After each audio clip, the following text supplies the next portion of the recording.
The ball is bouncing up and down the court. The players are communicating back and forth. It's just an everyday practice. I've loved the game of basketball ever since I can remember. And I'm not the best by any means, but that doesn't change how much my life is centered around the sport. I watch every game possible, which has even led to me working in a sports store where I talk about every game with every customer I can. While I don't have the ability to compete with the best of the best, that doesn't mean I'm just an average Joe. Being a WNBA practice player comes with a lot of benefits, but it also has its setbacks. We're going to look at some of those setbacks. And a WNBA team has 44 games in a season, not including the playoffs. That's a lot of games. Now imagine how many practices they have. On an average, they practice 4 to 5 days a week. That is a lot of physical movement for the human body.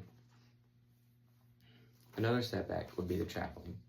They play 22 away games this season, and mix that with the number of practices, that's a lot of time you're spending away from home.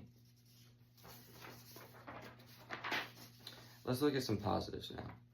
The number one positive I can think of is you're being a part of a professional sport team. While you might just be a practice player, it's still an important role.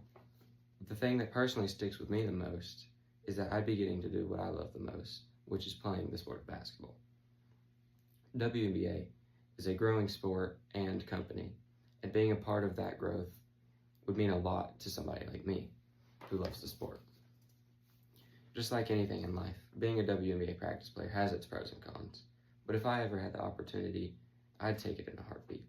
I've spent 17 years loving the game of basketball, so if I had the opportunity to do any sort of job related to it, I'd love that. However, I better get started on trying to achieve that dream sooner rather than later, and because I might end up missing the opportunity.